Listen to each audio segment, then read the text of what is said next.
Un gran saludo para todos ustedes y gracias por estar allí escuchando esta serie de estudios de cosmovisión bíblica. En esta oportunidad vamos con la lección 17. En la lección pasada comenzamos con el tema sobre los paradigmas o modelos de iglesia a lo largo de la era cristiana y en esta oportunidad vamos a darle continuidad al tema.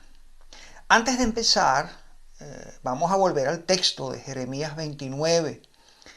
Recordemos que el pueblo de Dios está en el exilio y el Señor le da instrucciones a ellos de cómo debían vivir en esas nuevas tierras paganas. Entre los versículos 1 al 6 vemos algo que se nos parece mucho al mandato cultural de Génesis 1:28, como ya les había explicado en la lección pasada. Algo que el Señor les dice en el versículo 7 es que ellos debían procurar la paz de la ciudad a donde Dios les había hecho transportar y que debían también rogar por ella, rogar por esa paz, rogar por ese sitio, por ese lugar, rogarle a Jehová, por supuesto, rogarle a Dios por ellos, por esa paz, ya que si había paz en ese lugar, el pueblo de Dios también podría gozar de esa paz. ¿Cómo podemos nosotros relacionar este mandato con el de la gran comisión de Jesús a su iglesia? Jesús nos mandó a discipular a las naciones y se supone que este es un proceso que involucra a todas las esferas de la vida y que lleva a la transformación de la cultura de los pueblos, de etnias, de naciones enteras, tal y como hemos visto que ya ha sucedido a lo largo de la historia cuando la iglesia ha sido obediente, ha sido diligente al llamado de Jesús. Es la manera como el reino de Dios se expande. Aunque solo se salven algún grupo minoritario de personas, siempre habrá una masa crítica haciendo su labor en un determinado lugar, con resultados. La cultura del reino trae orden, trae disciplina, trae progreso, trae riqueza, trae paz. Antes de comenzar a analizar el siguiente paradigma, sería bueno recordar la importancia de este estudio que estamos realizando. Ya habíamos hecho una primera parte introductoria en la lección pasada, pero vale la pena que volvamos a repasar algunas cosas. Y como les digo, son cosas que repito, pero por lo importante que son. Es necesario repetirlas. El Señor le ha dado a su pueblo del nuevo pacto todos los principios necesarios y suficientes a través de su palabra y también la guía del Espíritu Santo. Eso lo tiene el pueblo de Dios para que pueda organizar comunidades locales cristianas o asambleas, las cuales es necesario que sean gobernadas bíblicamente. La palabra de Dios nos da pautas para todas estas cosas. Ahora, la tarea nos toca a nosotros.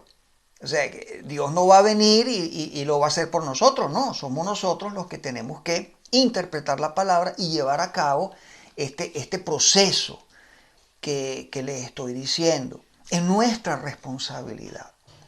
A través de la historia, eso ha permitido que los cristianos prueben o desarrollen diferentes modelos o paradigmas de iglesia, por así decirlo, pero son decisiones humanas, utilizando, eso sí, los dones que Dios nos ha dado. Es decir, que en su trayectoria histórica, la Iglesia de Jesucristo, ha aplicado en su manera de funcionar, consciente o inconscientemente, varios modelos o paradigmas de referencia. Y de eso es que precisamente trata este tema que estamos desarrollando. Recordemos que la iglesia va paralela al desarrollo histórico de la humanidad. Entonces vamos a tener algunos cambios cosmovisionales en medio del avance histórico. van a haber transformaciones de la cosmovisión y que pueden ser vistos como paradigmas dentro de esa cosmovisión, al punto que cuando un paradigma dentro de la fe cambia, cambian tantas cosas que prácticamente hay que redefinirlo todo. Por ejemplo, en el tiempo de la Reforma, y que es nuestro próximo paradigma que vamos a ver hoy, que vamos a estudiar, había que redefinir nuevamente qué es iglesia, qué es la salvación, cuáles son los propósitos de la iglesia. Es decir, había la necesidad de un nuevo paradigma. Y el nuevo paradigma era retando, es decir, había un problema, había una consecuencia del antiguo paradigma. Entonces, este nuevo paradigma que venía en camino, se trataba de retar a la hegemonía de la iglesia o del paradigma existente de la Edad Media, que lo hemos estudiado ampliamente la vez pasada. Y el objetivo era pasar el concepto de iglesia bíblica a la gente común y corriente. O sea, el cristianismo puesto en la gente de la calle, en la gente común, y no en la institución eclesiástica, como vamos a ver. Yo estoy como adelantándome un poco al tema, pero es para que vean con este ejemplo cómo es ese cambio de paradigma. Y estamos hablando del teísmo bíblico. El teísmo bíblico es una cosmovisión, para diferenciarla de otras cosmovisiones que ya en otras clases hemos estudiado. Hablamos de animismo, de secularismo, pero el teísmo bíblico vemos como a lo largo de la historia ha tenido variaciones. Han habido cambios cosmovisionales a lo largo de 2000 años. De eso trata precisamente este estudio de los paradigmas. Al cambiar del catolicismo romano al protestantismo, hubo que redefinir cosas como, bueno, ¿cómo nos salvamos? ¿Cómo se salva una persona? ¿Nos salvamos a través de los sacramentos de la iglesia o es a través de la fe sola en Jesucristo? Un acto de gracia de Dios. ¿Cuáles son los objetivos de los sacramentos y de los medios de gracia? En ese momento histórico se tuvo que redefinir cuál es la estructura de la iglesia, cuál es el rol de sus líderes y muchas otras cosas más. Hubo que redefinir todo y eso es algo característico de los paradigmas. Algunos elementos del viejo paradigma se van a mantener, claro, se van a mantener, obviamente, pero la estructura básica va a cambiar. No va a ser lo mismo. Por ejemplo, no va a ser igual un cristianismo centrado en la iglesia institucional que uno centrado en el reino de Dios, por poner un ejemplo, ¿no? ¿Por qué? Porque son dos paradigmas diferentes y se redefine todo. Es por eso, mis queridos hermanos, que podemos analizar procesos históricos en función de los diferentes modelos o paradigmas que han surgido. Si uno analiza cómo funcionan las iglesias contemporáneas, las iglesias del día de hoy, especialmente aquellas que son grandes y pudientes, de clase media, realmente, como vamos a ver en la próxima clase, son corporaciones. ¿Sí? Pero eso lo vamos a ver después. Lo pongo simplemente como ejemplo. También comentamos un hecho que no podemos perder de vista. Con el pasar de los siglos, en la historia de la iglesia se han cometido muchos errores tratando de proteger a la iglesia de sus enemigos. El temor de que las fuerzas del mal fueran de alguna manera a atacar al evangelio, a reducirlo a la expansión del reino, llevó a muchos de los líderes de la iglesia en diferentes épocas de la historia a tomar medidas contrarias a la naturaleza del reino y que finalmente terminaron perjudicando. Como por ejemplo, y que será el tema próximo, a lo que fue la adopción del paradigma corporativo desde el siglo XIX. Ojo con algo importante. Aquí no estamos diciendo que sea algo malintencionado. Muchas veces nos dejamos llevar por la carne, por la desesperación, porque amamos a Cristo, amamos a la iglesia y queremos hacer algo, pero no discernimos. Y entonces se han tomado decisiones erradas. No quiere decir que hayan sido líderes, pastores, teólogos, que tenían en su corazón una mala intención, una motivación pecaminosa. Todo lo contrario. No es lo que nosotros con esta serie de estudios estamos tratando de enseñar. Pero es necesario ver esto, que ha pasado a lo largo de la historia y, mis hermanos, sigue pasando todavía. Bueno, con esto en mente, podemos deducir, y además es algo que podemos comprobar, ¿verdad? Y es el hecho de que a través de la historia, la iglesia ha tenido diferentes grados de efectividad. Y eso es algo que nosotros ya hemos estado viendo hasta el tercer paradigma, y ahora con el cuarto paradigma nosotros vamos a ver algo bien interesante en relación a esto, al grado de efectividad que un modelo de iglesia tiene en la sociedad, en la cultura, en el desarrollo de las naciones, en la expresión del reino de Dios a un mundo caído. La iglesia naciente era una iglesia, la primera iglesia, ¿verdad? Era una iglesia en estado primitivo, y es normal que haya tenido sus irregularidades, porque estaba empezando. Pero el Señor la fue guiando. El Señor siempre está guiando a su iglesia. Podemos aquí ver un paralelo con el pueblo de Israel durante el éxodo por el desierto. ¿Por qué no? La iglesia naciente, poco a poco, fue entendiendo de la necesidad de expandir el reino de Dios a todas las naciones. En un principio como que estaba un poquito trancada ahí, ¿no? Y ya sabemos lo que el Señor hizo para desplegar a esa masa crítica de cristianos que estaba en Jerusalén. Ya nosotros sabemos muy bien qué fue lo que pasó.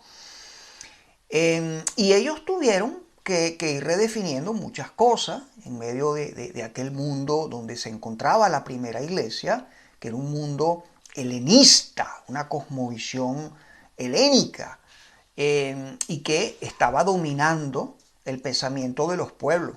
Y también estaba la antigua cosmovisión judía, que estaba algo distorsionada y que de muchas maneras sí estaba tratando de influir a la naciente iglesia. De hecho, la iglesia fue perseguida también por el mundo judío de aquel entonces.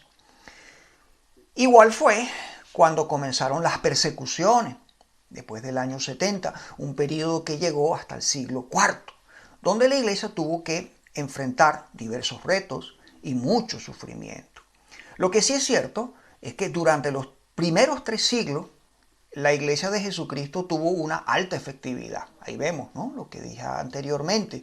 Una alta efectividad en lo que fue la transformación del Imperio Romano, lo cual quedó evidenciado por el hecho de que muchas prácticas paganas fueron decayendo y perdiendo la importancia, hasta el punto de erradicarse completamente. Eso lo estuvimos viendo, ¿no?, en la clase anterior, y vimos muchos ejemplos.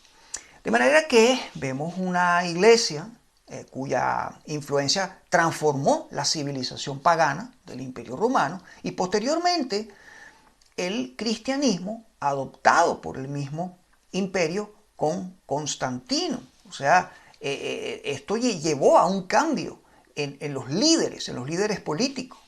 Y Constantino, algunos dicen que sí se convirtió, algunos dicen que no se convirtió, pero lo que sí es cierto que Constantino decretó que esa era la religión oficial del Imperio Romano, entre otros muchos detalles que no vamos a abordar aquí.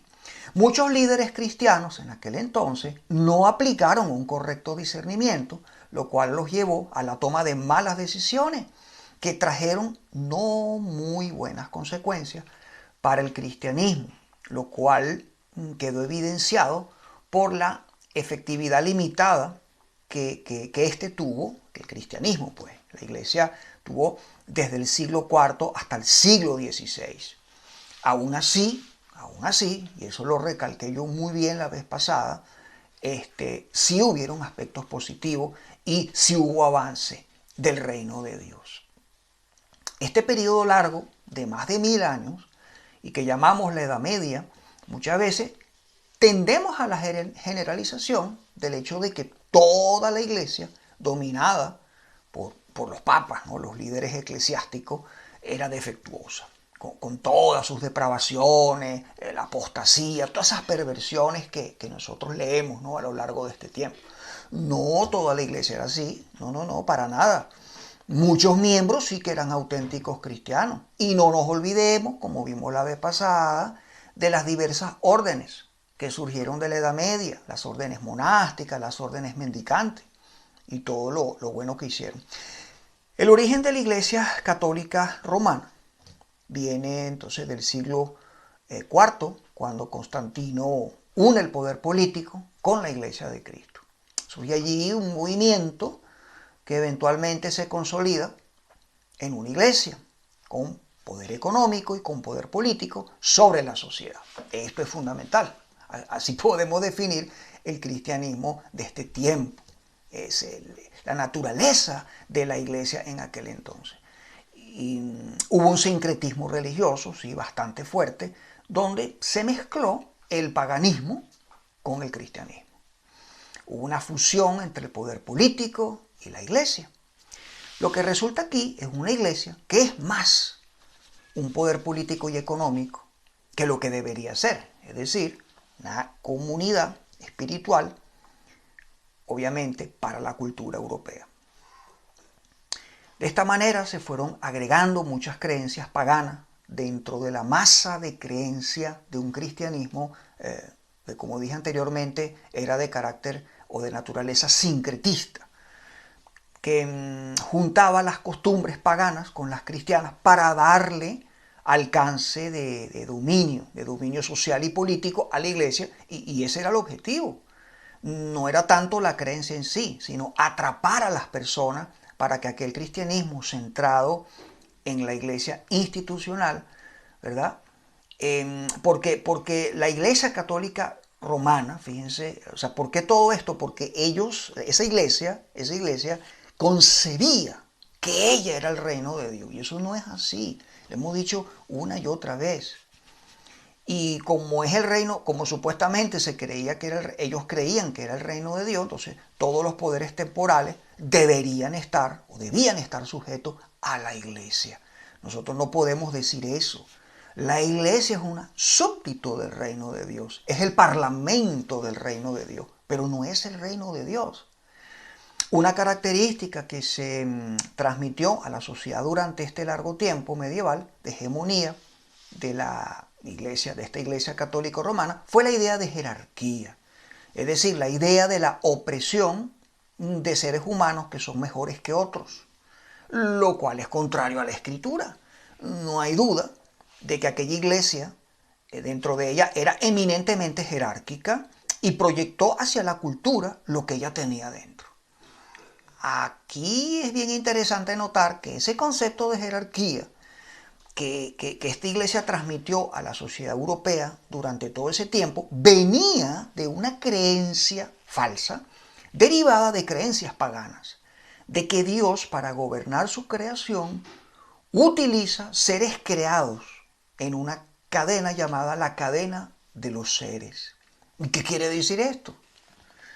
Bueno, que Dios, para hacer su voluntad, Él transmite a través de seres que ha creado, y de allí que aquella sociedad, Dios transmite su voluntad a través de seres que ha creado, y por eso es que aquella sociedad tenía una estructura de reyes, de nobles, de señores feudales, etcétera, etcétera, y a través de los cuales la voluntad de Dios se hacía. De la misma manera vemos que dentro de aquella iglesia existían y siguen existiendo el día de hoy las figuras del Papa, de los cardenales, los arzobispos, los obispos, los sacerdotes. En pocas palabras, aquella iglesia modeló una cultura de manera radical. Ahora la pregunta, ¿lo sigue haciendo ahora? Me refiero a la Iglesia Católica. ¿Sigue teniendo este efecto sobre las sociedades occidentales? Le dejo la pregunta en el aire. Aquella iglesia se consideraba como la dispensadora de la salvación y de la gracia a través de los sacramentos. Era como una intermediaria de la salvación entre el pecador y Jesucristo. Con esa visión de grandeza, la iglesia se dedicó a una expansión misionera, sobre todo en los pueblos bárbaros del norte de Europa, que eventualmente resultó positiva.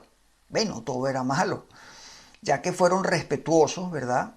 Estos bárbaros, una vez que habían sido cristianizados, ellos fueron muy respetuosos con el cristianismo cuando bajaron del norte en el proceso de invadir el imperio, y de esa manera no destruyeron toda la civilización occidental. Dios utilizó a la Iglesia Católica para avanzar sus propósitos. Sin embargo, manejada por humanos, por seres humanos que distorsionaron en gran manera los mandatos bíblicos para lo que es la Iglesia. Había una teología muy distorsionada. Algo importante para considerar dentro de ese paradigma es que la civilización de Occidente es una civilización donde el hardware humano es teutónico, es bárbaro. Y el software son las ideas del cristianismo. El Imperio Romano abarcaba básicamente el sur de Europa, Medio Oriente también, parte de Medio Oriente y el norte de África en ese entonces. Y llegaba hasta la mitad de las Islas Británicas, hasta España, las Galias, y llegaba por el norte hasta el río Rin en Alemania. Cuando cae el Imperio Romano, es por la presión de las tribus bárbaras del norte de Europa. Quiere decir que la nueva civilización que surgió no surgió con las etnias latinas, ni con las africanas, ni con las de Medio Oriente, sino con las etnias bárbaras de Asia Central y del norte de Europa. La idea, la cosmovisión que civiliza y que le da orden a las naciones europeas, tanto durante todo este proceso de los 1000 años que fue la Edad Media, como también la Edad Moderna con la Reforma Protestante, fue la cosmovisión judeo-cristiana. Todo fue bajo la influencia del cristianismo, no del Islam, tampoco de las religiones paganas antiguas de Roma, ni de las religiones animistas vikingas, ni de las tribus germánicas. Es del cristianismo. Un cristianismo que sí, ciertamente tuvo muchos defectos, como lo fue y sigue siendo el católico romano, pero por lo menos había un cristianismo en la Edad Media.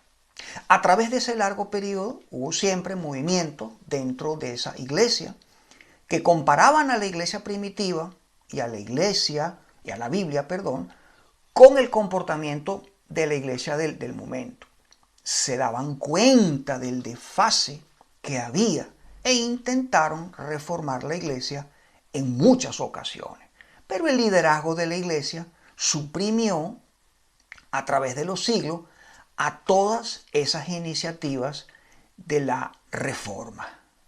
Recordemos a aquellos reformadores como fueron Wycliffe, Hus, Savonarola. Esto quiere decir que el cristianismo apostólico continuó hasta la Reforma Protestante. Dios fue creando providencialmente las circunstancias para reformar el cristianismo que se había desviado bastante de la perspectiva bíblica. Algo que habíamos comentado anteriormente era que la Iglesia Católica había prohibido la Biblia, la cual de paso no se encontraba traducida a los idiomas del pueblo, de manera que las personas no tenían conocimiento de lo que la Biblia enseña, y esto dio como resultado que reinara mucha superstición. Solo se seguía lo que decían los líderes religiosos, a los cuales tampoco les interesaba lo que la palabra decía. Con el tiempo van apareciendo estas personas que sí tenían acceso a la palabra y que provenían precisamente de esta iglesia, y se dan cuenta de la discrepancia tan grande que había entre lo enseñado por la iglesia y lo que demandaba Dios. El intento de ello fue que la iglesia volviera a la palabra, y obviamente tuvieron mucha oposición, pero se mantuvieron firmes a la palabra y algunos llegaron hasta el punto del martirio, como fue el caso de Juan Hus. La Reforma Protestante fue un nuevo paradigma del cristianismo y que, como vimos, tuvo muchos años previos ya anunciando que vendría, con Juan Hus, con Wycliffe, entre otros, que conocemos en el día de hoy como los prerreformadores. El nuevo paradigma estaba de alguna manera amaneciendo, pero de momento el viejo paradigma pudo superarlo en una primera ronda. Algunos siglos antes, cuando aparecen estos prerreformadores, ellos no pudieron lograr su propósito, pero ya era una semilla que estaba allí sembrada. Ahora, en la segunda ronda, ya llegando al siglo XVI, ya no pudieron y era algo imperativo. El ambiente del cristianismo europeo estaba trayendo un nuevo paradigma, porque el viejo de la Iglesia Católica de Roma, de la Edad Media, estaba ya desgastado y no respondía, y esto es sumamente importante, no respondía a las necesidades de las naciones europeas del siglo XVI. Es decir, en relación a los contextos políticos, económicos, del desarrollo de las humanidades, entre otros. Para finales del siglo XV, el mundo europeo estaba agotado de esa presión de la Iglesia y de la infertilidad cultural que ese pensamiento estaba trayendo a las naciones europeas. Y cuando digo esto que acabo de decir, para la próxima clase vamos a usarlo mucho. Esto que estoy diciendo ahorita, para el siglo XV, el estado, la situación en la cual se encontraba Europa. Quiero que trasladen eso al día de hoy. ¿Cómo está el mundo? Entonces, ¿qué está pasando con la iglesia? Los conceptos artísticos y filosóficos de la Edad Media se habían agotado y eso hizo que los europeos se fueran a las fuentes antiguas de Grecia, de Roma y obviamente también del cristianismo para buscar nuevos paradigmas, para ver hacia dónde debía ir la sociedad. Europa del Norte se nutrió de los escritos cristianos de los padres de la Iglesia y del humanismo cristiano. Y Europa del Sur se nutrió de las fuentes griegas, de Roma y del Renacimiento. Lo que tenemos entonces aquí es el Renacimiento al sur de Europa y la Reforma protestante en el norte de Europa. Los dos están buscando luz, o la luz necesaria en ese momento de crisis que debía iluminar a la cultura europea.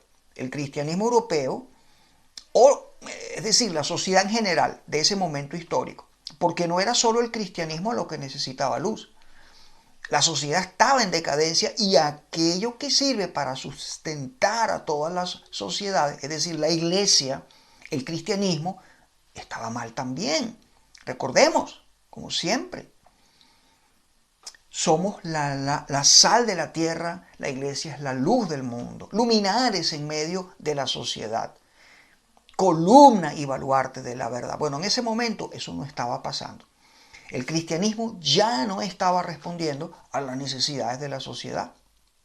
Las naciones del sur de Europa, como son Portugal, como son España, parte de Francia, la parte sur de Francia y de Italia también, no abrazaron la reforma, como sí lo hicieron las naciones del norte de Europa, por lo cual permanecieron bajo el catolicismo romano y bajo un atraso cultural, social, político, económico, que todavía hoy en día, todavía se manifiesta y se ve una diferencia. No así las naciones del norte, donde la reforma transformó primero a la iglesia y luego a la cultura. La reforma, de manera elemental, sencilla, la podemos definir como un volver a la ley y al testimonio, es decir, un volver a la palabra de Dios. Y tenemos un excelente ejemplo bíblico en el Antiguo Testamento con lo que fueron las reformas del rey Josías en Israel. En aquel entonces, Judá e Israel se habían apartado de la palabra de Dios, luego ellos leen las Escrituras y se dan cuenta de que todo lo que se ha estado haciendo en Israel y Judá ha sido muy contrario a las Escrituras, que ha estado mal. El rey Josías, al percatarse de eso, comienza a poner de lado todo aquello que era contrario a los estándares de Dios y en su lugar pone aquello que sí está estipulado en la palabra. Y esto es precisamente lo que es una reforma. En el caso de la reforma protestante hubo unas circunstancias bien precisas y que dieron origen a un ambiente bastante cargado y pesado, el cual tenía características políticas, económicas, sociales, intelectuales, religiosas también, que Dios preparó, y ahí siempre tenemos que ver la mano de Dios soberana que cuida a su iglesia, el dueño de la historia. Él preparó históricamente esas circunstancias para que pudiera darse una transformación del cristianismo que estaba siendo muy necesaria. Y escuchen bien esto, porque es importante para lo que nos está tocando vivir a nosotros en el día de hoy. Cuando la iglesia no sirve a los propósitos para los cuales Dios la ha puesto en una determinada época, Él simplemente crea las condiciones para que la iglesia tenga que ser transformada. Y por eso estamos estudiando precisamente este tema de los paradigmas, para que podamos ver eso históricamente. Cuando hablamos de ciertas circunstancias bien precisas y creadas soberanamente por el Señor, de manera que se diera la transformación, estas fueron, y óigase bien, circunstancias integrales. Y no solamente y de manera exclusiva circunstancias de tipo espiritual. No, circunstancias integrales. ¿Por qué decimos esto? Bueno, porque de manera tradicional nosotros los evangélicos estudiamos el aspecto doctrinal relacionado a la forma de salvación. Es decir, el tema de la soteriología o doctrina de la salvación lo estudiamos como el elemento principal de la reforma. Pero no es así. Hubo todo un ambiente integral que Dios creó a propósito. Además del punto doctrinal, por supuesto que fue importante, pero habían otras cosas también.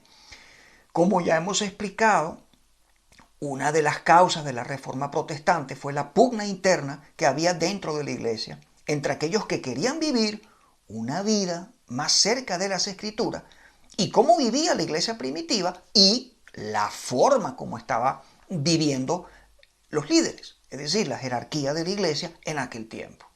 Recordemos que esta pugna comenzó ya en el siglo IV y que fue lo que dio origen a las órdenes monásticas. Ya desde aquel momento empezaba esa situación.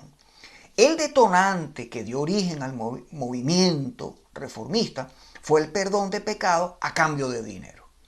Es decir, aquello que se llama las indulgencias, algo completamente antibíblico. Cuando esto ocurrió en la región de Lutero, fue una señal bastante clara para él, como un hombre especial que Dios escogió y despertó en su corazón un discernimiento muy claro, muy preciso, ¿no? Y eso fue una señal para él, de que los líderes de la iglesia pues no estaban viviendo como dice la palabra, y la iglesia no estaba produciendo, y esto es fundamental también, el tipo de creyente que debía producir. La iglesia tiene que producir un creyente integral. Yo te pregunto a ti, ¿está produciendo la iglesia del siglo XXI ese tipo de creyente? Lo bueno en todo esto es que la población en general ya estaba preparada. Estaba preparada.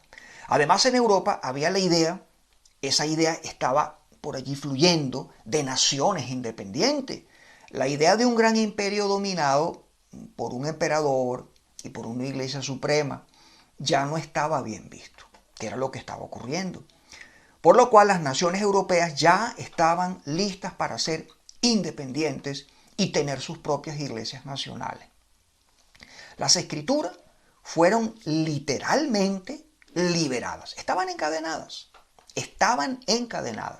Comenzaron a traducirse a los idiomas vernáculos o del pueblo. Y la Biblia comenzó a ser leída por las personas corrientes del pueblo. El conocimiento de las escrituras entonces fue un despertar para el pueblo. Fue la verdad que comenzó a hacerles libres. Recordemos que toda esa gente eran en gran manera esclavas de la superstición. Anteriormente para ellos lo que decían los líderes católicos era lo que Dios decía. Y por eso creyeron ciegamente en esa idea equivocada del purgatorio, de donde los líderes de la iglesia sacaron el tema de las indulgencias. Fíjense ustedes, algo muy parecido a lo que ocurrió cuando Jesús vino.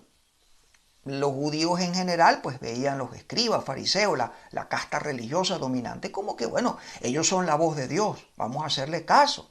Pero Cristo, Jesús viene y dice, oísteis que fue dicho, pero yo os digo. Eso quiere decir también que había la necesidad de un cambio porque había un camino equivocado. Obviamente que el tema de la salvación fue bien importante, es que no lo vamos a poner de lado, sumamente importante. La salvación no es por decreto, sabemos que no es por obras. La salvación es una obra, sí, pero sobrenatural del Espíritu. Es por gracia y es por medio de la fe y que produce buenas obras. La Iglesia Católica funcionaba como una barrera a la verdadera conversión, la cual muchos saltaban, pero que Dios en su providencia salvaba a esas personas. Es decir, que esta iglesia funcionó durante todo este tiempo como si fuera un filtro tapado, donde pasaban gotas de salvación, pero el filtro en sí era un impedimento que limitaba que las personas en grandes cantidades y, ojo, en calidad, fueran seguidores fieles de Jesucristo. ¿Se dan cuenta? El tipo de creyente que se produce. Eso es fundamental en los paradigmas. Eso es lo que estamos estudiando, hermano. Al llegar a la Reforma, al llegar a este movimiento tan importante, es como si se destapara el filtro con el hecho de haber vuelto a las 5 solas. De manera que ahora la palabra de Dios podía pasar sin impedimento a la gran masa poblacional en cantidad y por supuesto con más calidad espiritual. Ya no era filtrada por el clero, por un clero que distorsionaba la verdad y lo que le llegaba al pueblo pues era algo mínimo o algo torcido. Aunque hay muchos detalles históricos que tocar en el tiempo de este importante movimiento, podemos tocar todo, sí sería bueno resaltar algunos puntos que consideramos bien interesantes e importantes. Quizás se me va alguno, quizás hay algo que no se los diga, pero yo creo que vamos a tocar algunas cosas que necesitamos saber. Comenta Darrow Miller que en Europa la reforma protestante del siglo XVI respondió al dualismo. Fíjense que estamos hablando mucho en esta serie sobre el dualismo. Y entonces esa reforma respondió a ese dualismo notorio en una gran parte de la iglesia y a las formas de pensamiento humanistas, centradas en el hombre renacentista europeo a partir del siglo XIV. ¿Y cómo lo hizo? Con una reafirmación y una articulación de la cosmovisión bíblica. Y yo creo que esto es fundamental que ustedes lo vean, lo mentalicen, lo graben. Reafirmación y articulación de la cosmovisión bíblica, hermano. De eso vamos a hablar en la próxima clase. ¿Está haciendo esto falta, mis hermanos, en el siglo XXI? ¿Una reafirmación y una articulación de la cosmovisión bíblica? Sigo con la cita, dice, reavivó la noción bíblica de vivir y trabajar consciente e intencionadamente en la presencia de Dios, coram Deo. Fíjense qué interesante e importante esto. Aunque Lutero creía que las buenas obras no podían hacer expiación por el pecado, esto no hacía más liviana la responsabilidad del cristiano de cuidar del pobre o de influenciar al mundo. Lutero enseñó que había dos reinos, el reino de Dios y el reino de este mundo, y los cristianos estaban involucrados en ambos reinos.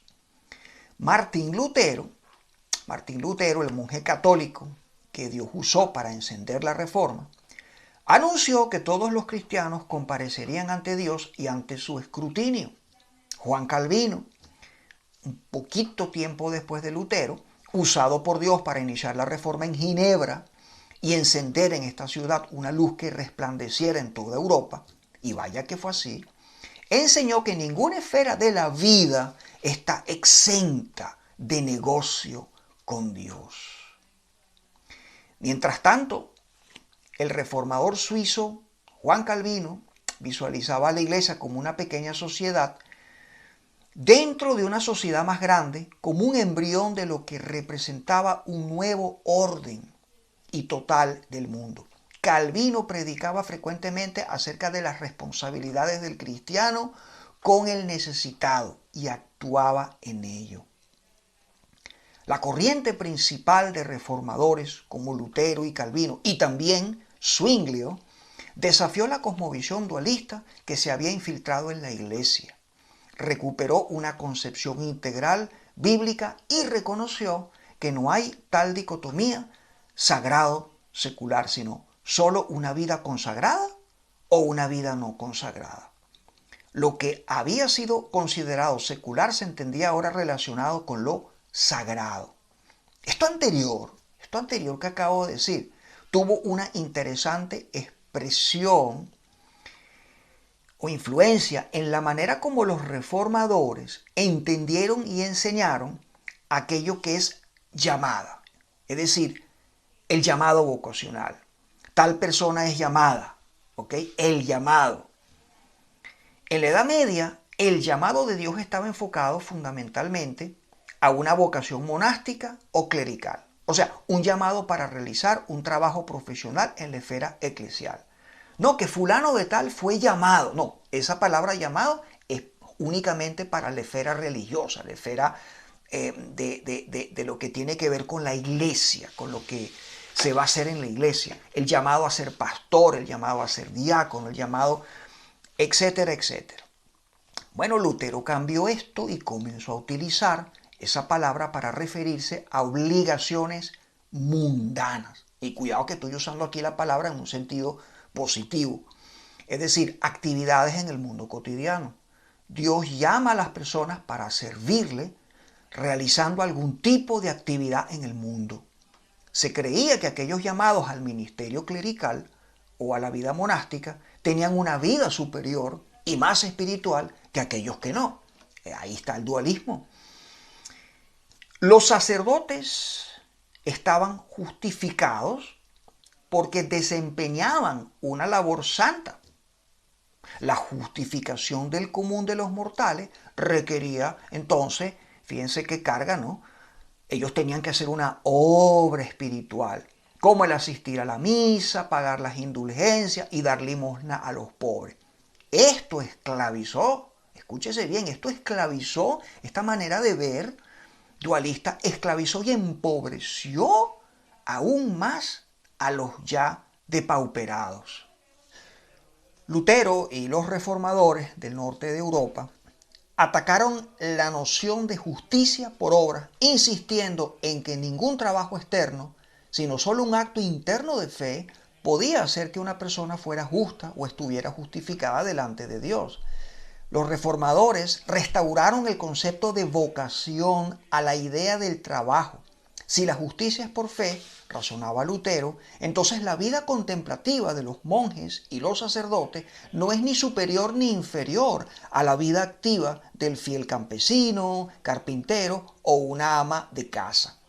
Lutero, quien había abandonado una orden monástica, entendió que si uno es salvo por gracia, mediante la fe, no importa la clase de trabajo que haga, sino la fe con que lo hace. Es decir, lo que importa es si el trabajo está consagrado o no. Fíjense el detalle aquí. Es sumamente interesante esta cita. De súbito, todo trabajo, por cuanto es moralmente legítimo, es decir, no malo, es sagrado.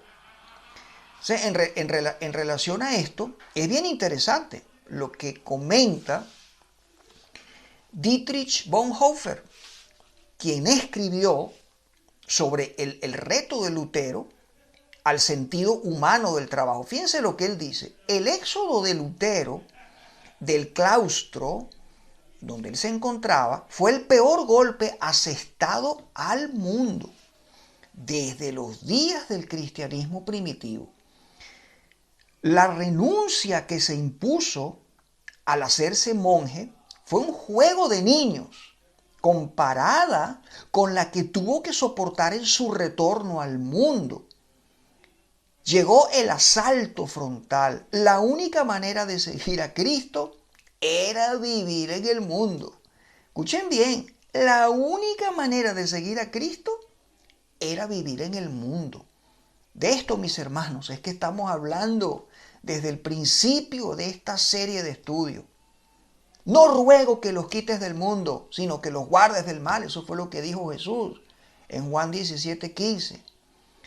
El cristianismo y la cultura van de la mano. Es un hecho. Sigue Bonhoeffer. Hasta entonces, la vida cristiana había sido un logro de unos cuantos espíritus escogidos bajo las condiciones excepcionalmente favorables del monacato. A partir de ahora sería un deber impuesto a todo cristiano que vivía en el mundo. El mandamiento de Jesús exige perfecta obediencia en la vocación diaria de la persona. No hay duda entonces que en este nuevo paradigma hay una nueva visión del mundo, una nueva cosmovisión con una visión más amplia de la salvación, la visión correcta del reino de Dios. La Reforma llamó a la iglesia a salir del templo para entrar en el mundo, y queda más que claro que se desafió directamente a la mentalidad dualista de la iglesia medieval, de manera que todos los creyentes, no solo los obreros religiosos, tienen un llamado vocacional en el mundo, entendiéndose aquí que todo trabajo, no solo lo espiritual, el que pertenece a la esfera eclesial, puede ser considerado vocación. La dicotomía sagrado-secular entonces fue confrontada y quedó abolida para los que abrazaron el pensamiento bíblico. Y mis hermanos, lo mismo se aplica para el tiempo presente.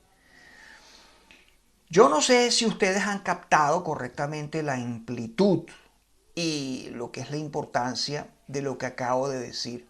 Y debido a eso, quisiera dejarlo bien sentado en sus mentes, para lo cual voy nuevamente a citar a Darrell Miller, quien en su libro dedicado al trabajo y a la vocación, se llama Vida, Trabajo y Vocación, nos da una referencia sobre los reformadores y lo que ellos enseñaron en relación a esto. Las enseñanzas de los reformadores sobre el trabajo provocaron una influencia tan intensa y duradera que dio en llamarse ética protestante. La ética protestante. Ellos dejaron huella con sus frecuentes amonestaciones y una serie de principios económicos. Estos fueron grabados en las mentes, derribaron fortalezas de cosmovisiones falsas y vicios que de ellas manaban. Mientras se inculcaban virtudes bíblicas en mentes y corazones, las culturas fueron transformadas. Los reformadores del movimiento protestante reconocieron la importancia de la vida económica como ciudadanos del reino de Dios. Su enseñanza acerca de este crucial tema cambió al mundo. Los historiadores de la economía han reconocido que la cosmovisión bíblica que enseñaron los reformadores fue el principal factor que sacó a naciones enteras de la pobreza gracias al desarrollo social de las clases medias. Mis hermanos, Cristo enseñó que para Él esto era importante, no solamente la salvación de las almas. En las economías europeas, la gente fueron libres para llevar vidas muy distintas a la de los antiguos siervos y esclavos sujetos a sus amos, disfrutar de más oportunidades y provocar un efecto importante en la vida de la nación. ¿Qué enseñaron los reformadores por lo que respecta a la vida pública que transformó las economías y las estructuras sociales del norte de Europa? Ya vimos que ellos abolieron el paradigma gnóstico de la vida perfecta, es decir, la esfera religiosa o sacra, la vida perfecta, y la vida permitida, es decir, la vida secular o la del ámbito físico. Ellos abolieron la distinción entre ambas esferas. Para ellos la vida entera es sagrada y que ha de vivirse coram Deo, o sea, delante de Dios. Entonces hasta aquí este punto sobre el llamado vocacional de cada creyente y la visión que tuvieron los reformadores sobre este importante tema. Debemos ver, mirándolo, ahora nos apartamos un poco, ¿no? Vamos a ver un poquito desde arriba. Tenemos aquí dos movimientos, Reforma y Renacimiento, y ambos fueron contemporáneos.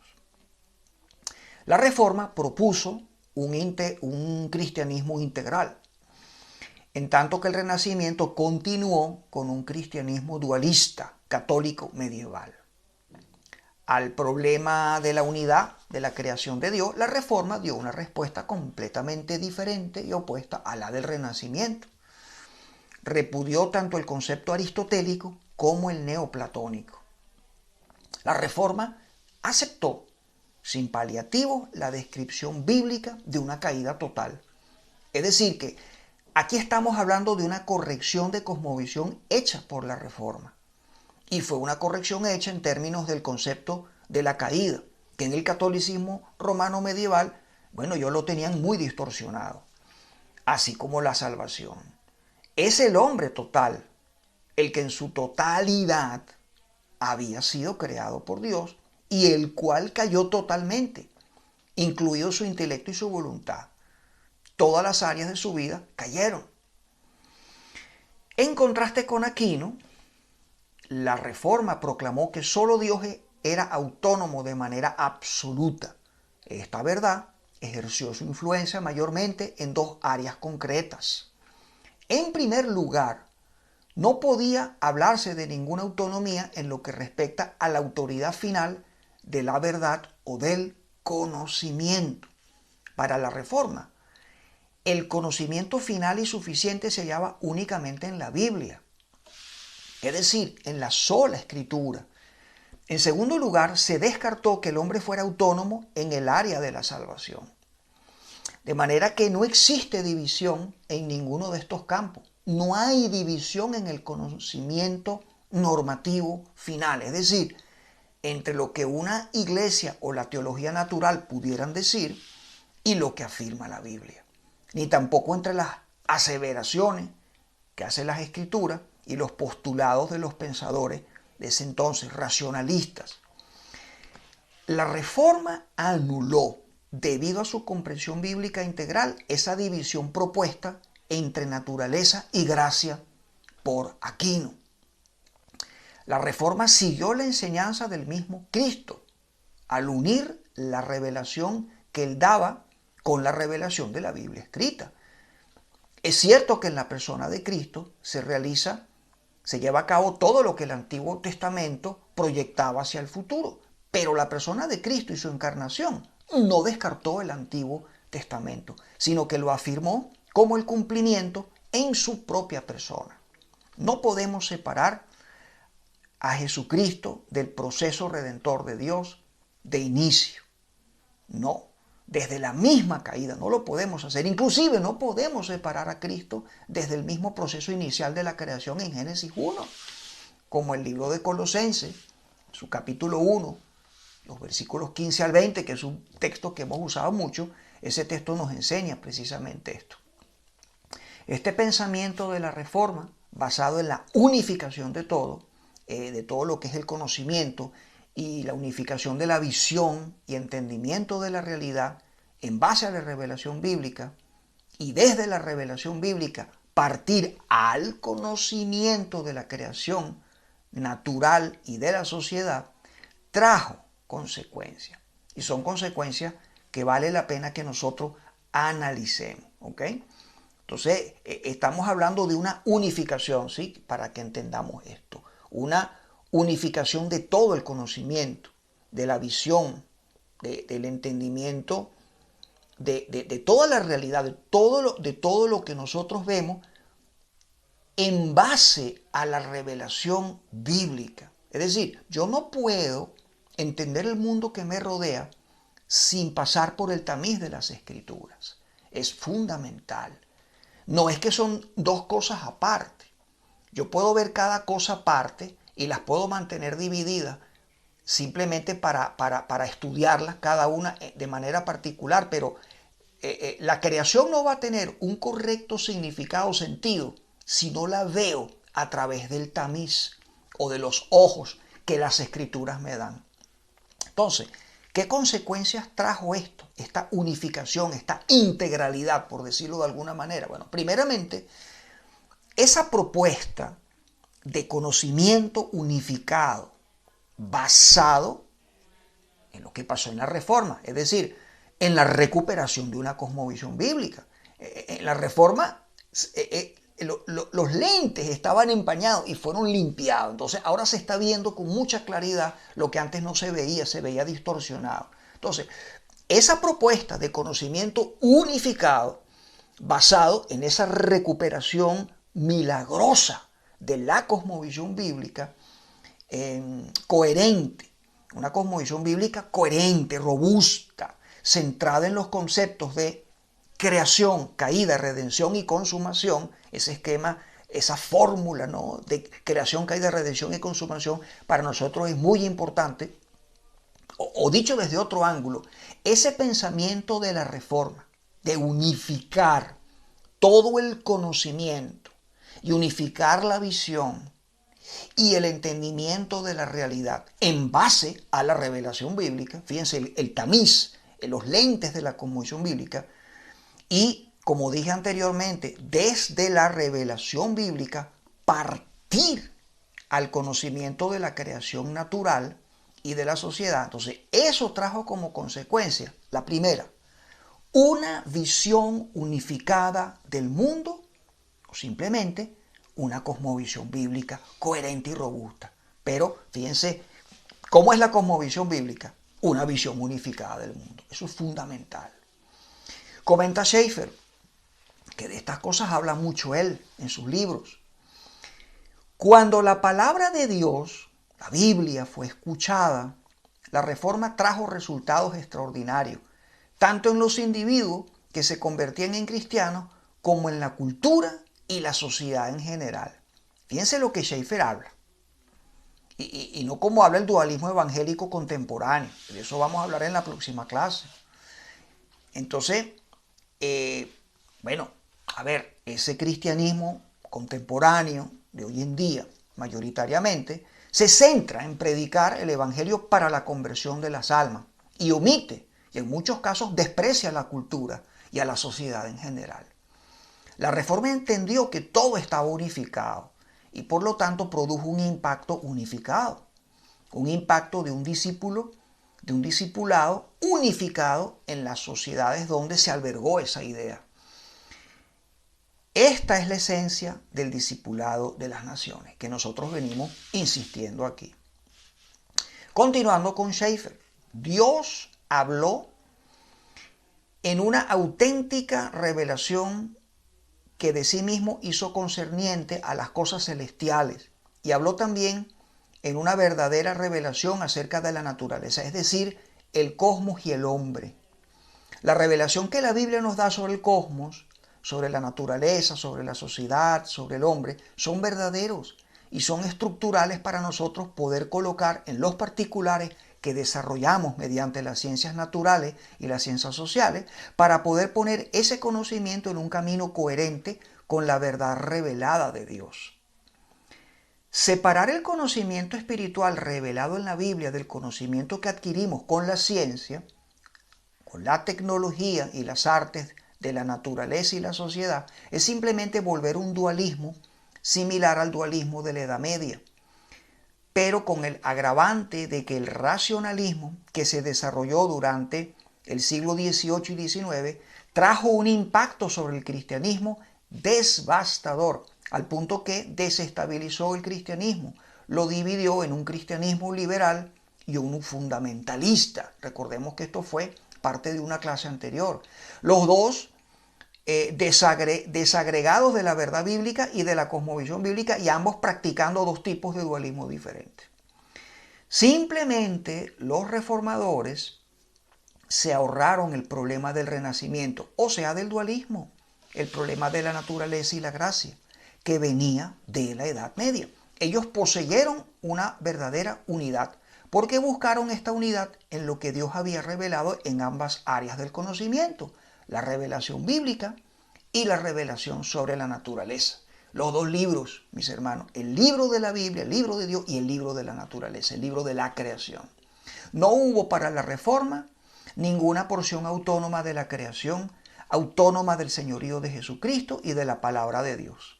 La palabra, como conocimiento regulador para poder entender y contextualizar cualquier conocimiento respecto de la naturaleza y la sociedad, fue un requisito de ese campo unificado del conocimiento.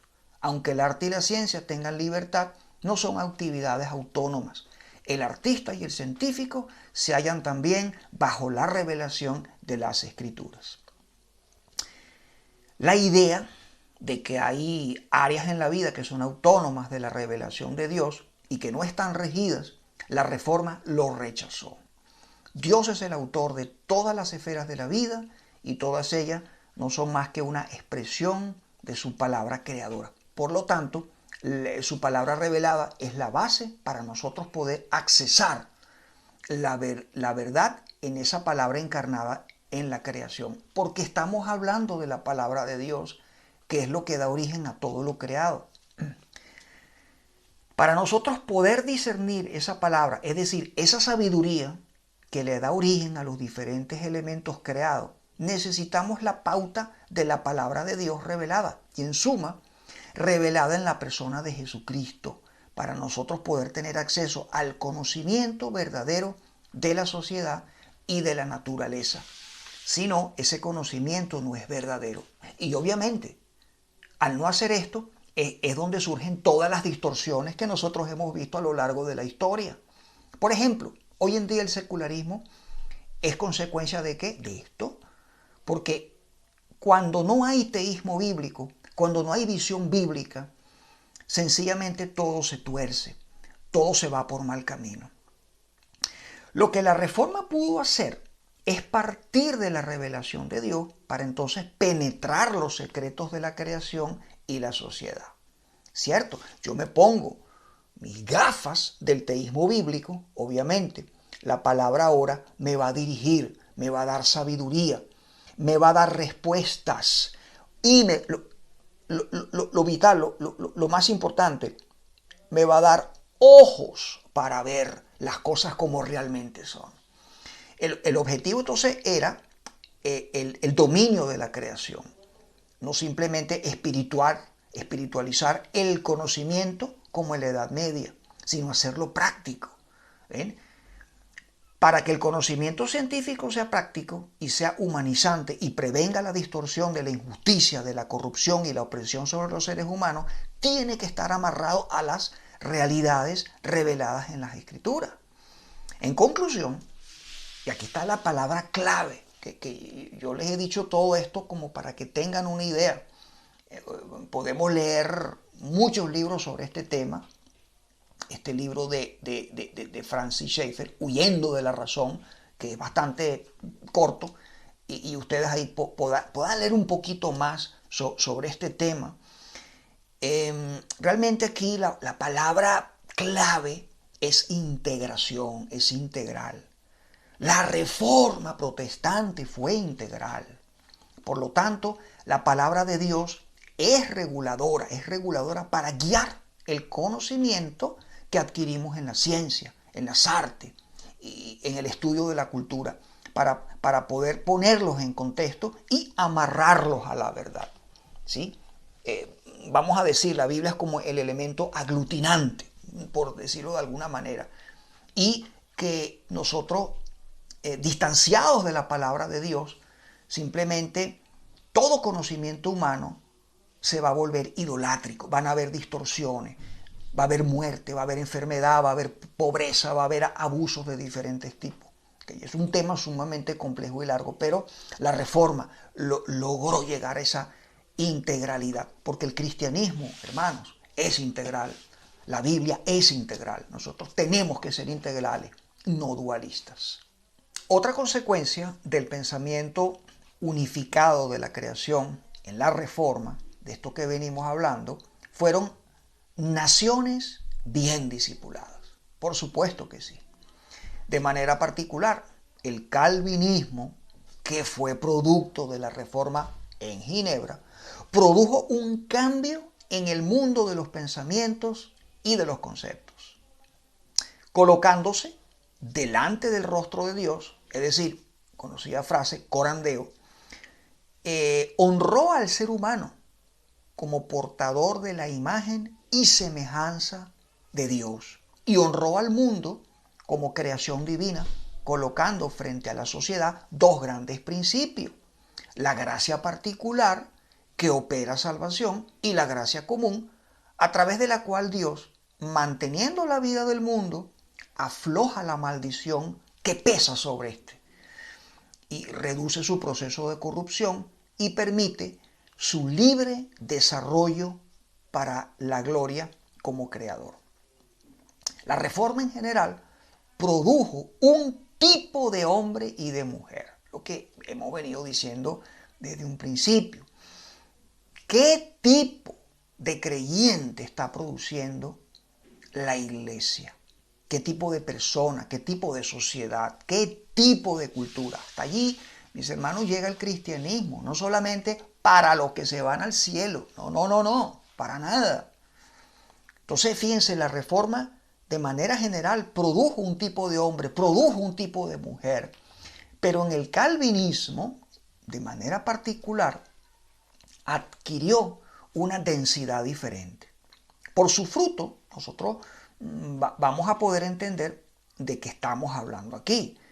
Ginebra se convirtió, históricamente hablando, no lo sabemos, se convirtió en un refugio de aquellos que fueron perseguidos durante la Reforma. Sí, ya la Reforma tenía ya varias décadas y entonces Ginebra se convierte en ese refugio de todos estos perseguidos, los hombres que estaban abrazando el nuevo pensamiento. Ginebra ejerció una influencia de gran parte de Alemania, de Francia, también de Holanda, Reino Unido y poquito tiempo después Estados Unidos. Cuando trazamos esa línea, fíjense ustedes, vean que son las naciones que más alto grado de desarrollo humano han tenido. No solamente económico, sino en términos políticos y en términos de libertades públicas. Esto es una realidad, hermanos, es una realidad. Este fruto humano que produjo la Reforma no podemos dejarlo a un lado. Definitivamente que esta transformación que sufrió la Iglesia en aquel entonces produjo una transformación en la cultura de las naciones. Y el fruto principal fue el carácter personal de los discípulos de Jesucristo, fundamentalmente. Ellos pasaron de ser las personas serviles y dictatoriales de la Edad Media a ser hombres y mujeres libres de conciencia, que solamente obedecían al señorío de Cristo y no al revés de otros seres humanos que obedecían a las instituciones establecidas por Dios para el orden de la sociedad. Pero su conciencia, su mente, sus emociones y su voluntad estaban solamente comprometidas a Jesucristo.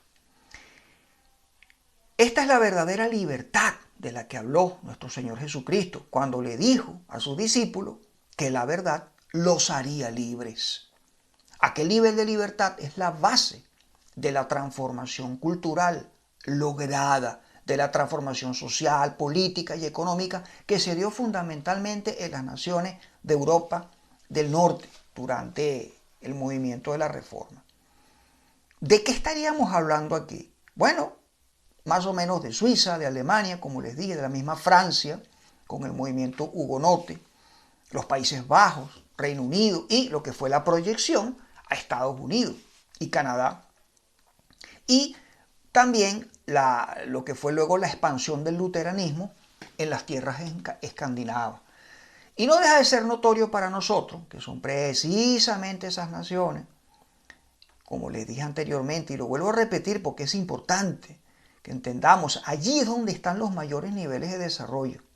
Y no solo económico, como les comenté, libertades públicas, calidad de vida, seguridad social, desarrollo intelectual, profesional, la ética del desarrollo y la capacidad de expresión de la individualidad que Dios ha puesto en los seres humanos. No ha habido un sentido de libertad mayor en este mundo del que hubo en esas naciones.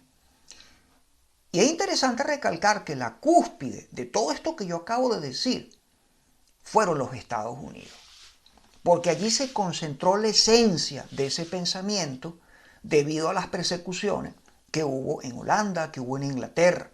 Recordemos que esos conocidos, famosos peregrinos se fueron a estas tierras precisamente, en parte huyendo de esta persecución.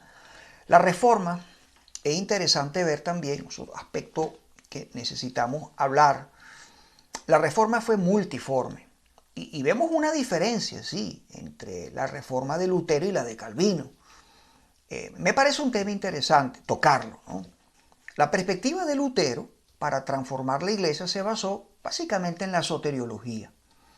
Dio énfasis ahí a eso, ¿no? En la experiencia de la salvación, y allí fue que concentró su doctrina, en la justificación por la fe.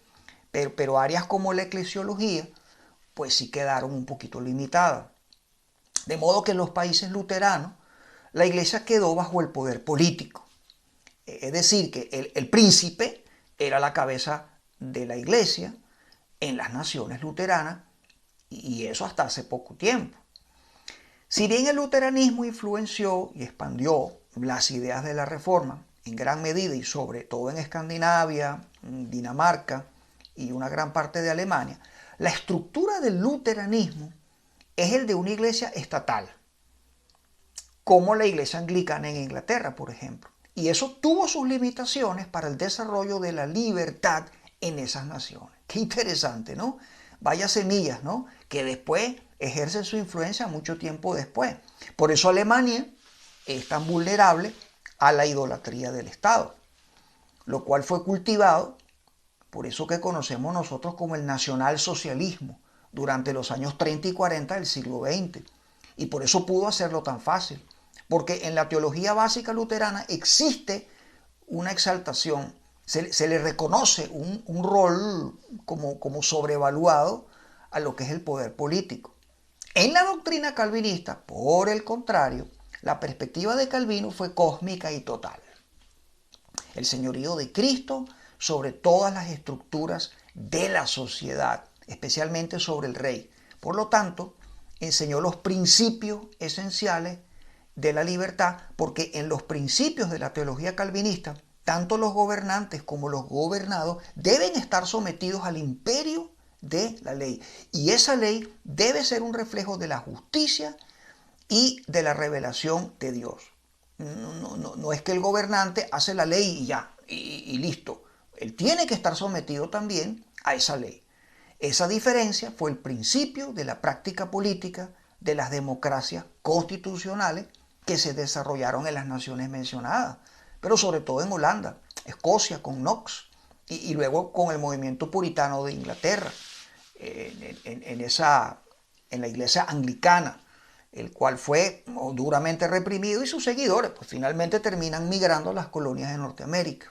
Pero bueno, hubo una lucha, un registro histórico que nosotros podemos ver, seguir y tomar esos ejemplos. Algo fundamental que debemos mencionar aquí es que el verdadero modelo de predicación, esto es muy importante, hermanos, es fundamental, pero no me puedo expander mucho, pero yo sé que muchos de ustedes lo saben. El modelo de predicación que nosotros debemos en el día de hoy imitar son los sermones puritanos. Y ustedes saben que la iglesia, con aquello que ya habíamos estudiado, vamos a seguir viendo este tema, Efesios capítulo 4, la preparación de los santos para la obra del ministerio. Nosotros vamos a la iglesia para ser preparados y la predicación es fundamental, es fundamental. ¿Por qué es tan importante esto? Bueno, y hago mención a los sermones puritanos. Bueno, en la estructura de un sermón puritano nosotros vemos múltiples aplicaciones. Mira, ahí hay aplicaciones para la devoción personal, aplicaciones para la vida en familia, para la vida en los negocios, etcétera, un largo etcétera. Una buena parte de los sermones constaba de eso. Ellos fueron muy sistemáticos. Una vez que ellos explicaban las escrituras, las leían, las explicaban, extraían el principio. Bueno, una gran parte del sermón se iba en puras aplicaciones y ayudaban a las personas a hacer la conexión. Esto yo considero que es el arte de la predicación. No tanto explicar un texto. El texto se puede explicar, hay muchos comentarios, pero el verdadero arte del predicador es hacer la conexión. Porque el resultado de eso es que los oyentes se van a transformar en personas sabias. Y eso es lo que está haciendo falta ahora. Cristianos sabios, mente crítica, mente de Cristo. Tenemos cristianos religiosos y ya no son tan cultos en el texto bíblico, antes sí lo eran. Al hacer la conexión es cuando va a venir un verdadero cambio. Bueno, continuando con este importante punto sobre la perspectiva integral, fíjense que es algo sumamente importante de la Reforma, esa perspectiva integral y unificada de este movimiento reformista, y como estamos enfocándonos en los paradigmas de la Iglesia, es necesario que analicemos la consecuencia para la Iglesia de esta perspectiva. En la Edad Media, la Iglesia era la institución rectora de la vida cultural de las naciones. Durante la Reforma, la Iglesia pasó a ser la congregación de los creyentes.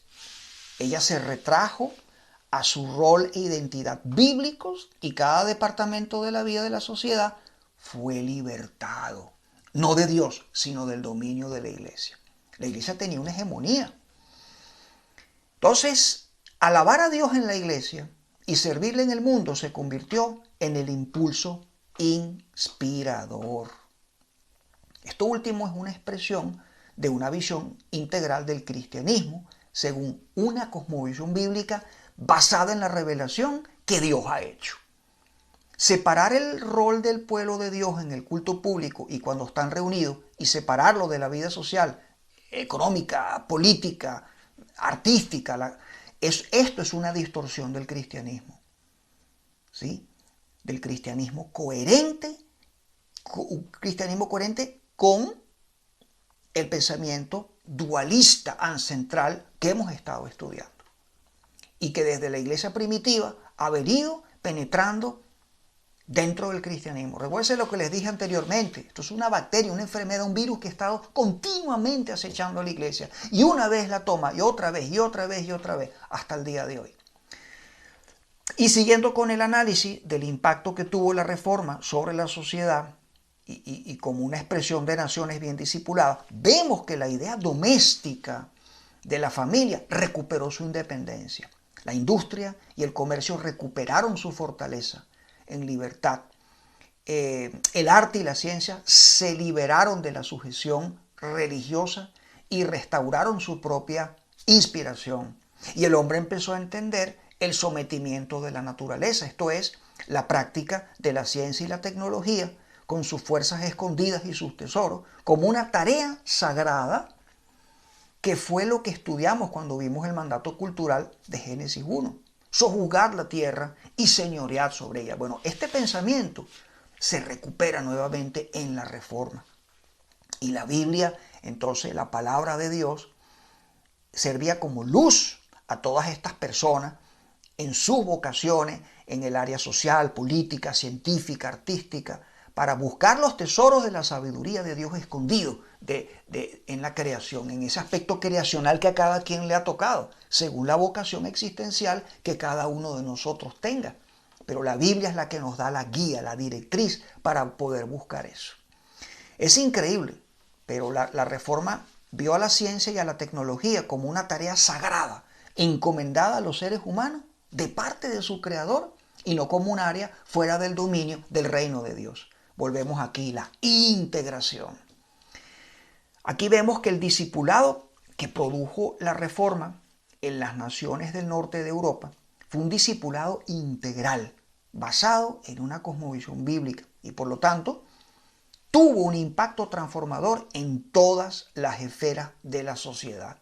Cuando hablamos del discipulado de las naciones, tenemos como referencia el impacto de la Reforma Protestante y la necesidad para un discipulado correcto de las naciones, de que tengan una cosmovisión bíblica que guíe a una práctica de iglesia, a una teología y a una práctica cultural que sean coherentes, donde la vida del desarrollo del potencial de la creación y de la sociedad sea visualizada como una tarea sagrada de los seres humanos delante de Dios e impuesta por Él desde el mismo Edén. Esto es fundamental. La separación entre los aspectos ministeriales y espirituales y los aspectos del desarrollo de la creación, eso es una distorsión de lo que enseñan las Escrituras. Y eso lo evidencia la propuesta de cosmovisión y de práctica que desarrolló la Reforma Protestante durante los siglos que tuvo vigencia. Fíjese el grado de luz que llegó en ese momento, la articulación de una cosmovisión bíblica para verlo todo integrado. Bueno, esto principalmente en el norte de Europa, mayoritariamente. Yo te pregunto, mi querido hermano, ¿crees tú que en el día de hoy exista en la vida y visión de la iglesia esa separación entre los aspectos ministeriales y espirituales, una cosa, y los aspectos del desarrollo de la creación, por otro lado? Ahí dejo la pregunta. Como hemos visto hasta aquí, desde el primer paradigma, cada época de la historia tiene preguntas que resolver. La Reforma Protestante del siglo XVI trajo un gran rayo de luz sobre el occidente cristiano y las consecuencias que trajo al mundo fueron múltiples. Hasta el día de hoy las podemos ver. La Reforma Protestante, al volver a la autoridad de las Escrituras y a la supremacía de Cristo, dio como resultado un nuevo tipo de creyente. Y vuelvo a repetir lo mismo, un nuevo tipo de creyente, el cual tuvo un impacto en sus iglesias y también en su sociedad. Pero no fue simplemente un cambio en la iglesia y en la sociedad, fue un cambio en las personas, en los miembros de la iglesia y de la sociedad. La iglesia había cristianizado la vida entera.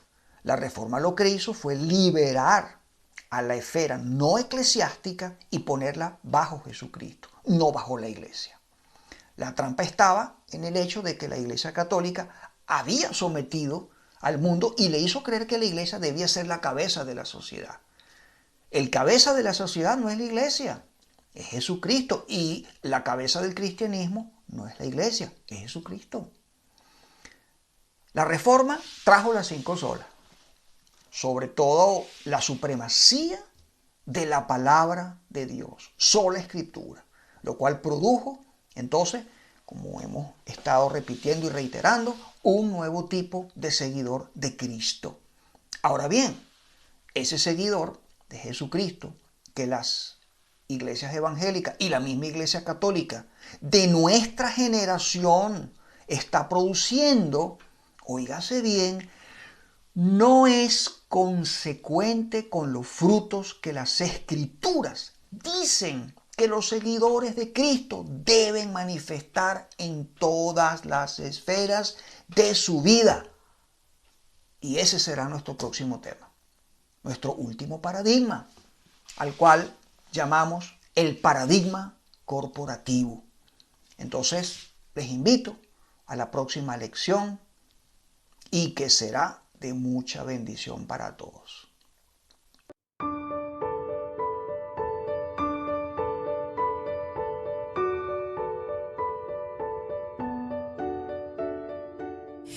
En esta lección, la número 17, hemos estado viendo este cuarto paradigma, la reforma, el tiempo de la reforma. Y como vimos, el tiempo medieval, ese paradigma que estuvo caracterizado por la hegemonía de la Iglesia Católica, tuvo sus aspectos positivos. Y bueno, la reforma fue como un renacimiento. De hecho, yo pienso, como piensan otros también, que esa palabra reforma, la reforma protestante, muchas veces no queda bien porque la Iglesia Católica realmente nunca se reformó. Lo que ocurrió en el siglo XVI fue un renacimiento del cristianismo. Y claro, eso se convierte en un paradigma que nosotros tenemos que, desde el tiempo presente, tenemos que observar, tenemos que ver y seguir estudiando, porque hay muchos elementos, muchos aspectos de ese momento, de ese tiempo, donde Dios soberanamente obró en el avance de su reino, muchos detalles que nosotros debemos tomar. Pero vamos a esperar en la próxima lección, vamos a ver un poco sobre qué pasó después del siglo XVI, algunos aspectos negativos que tuvo la Reforma Protestante y que nos llevaron el tiempo histórico que vino después, todas las circunstancias que ocurrieron, nos llevaron al tiempo presente, que ya en una oportunidad lo habíamos estudiado. Y ahora en el siglo XXI nosotros tenemos que preguntarnos dónde nos encontramos, qué tipo de paradigma está viviendo el cristianismo en el día de hoy. De manera que será en la próxima lección donde vamos a terminar este tema de los paradigmas y vamos a tener una mayor claridad de todo este proceso histórico que empezó desde el tiempo de Cristo hasta nuestros días. Nos vemos en la próxima lección. El Ministerio Cristianismo Relevante para un Mundo Real produce y prepara sus recursos y contenidos gracias a las ayudas y donaciones de hermanos comprometidos con la expansión del reino de Dios. Si usted desea contribuir con una donación a este ministerio y el Señor pone en su corazón colaborar con nosotros, puede enviar su aporte a la cuenta de PayPal que aparece en pantalla.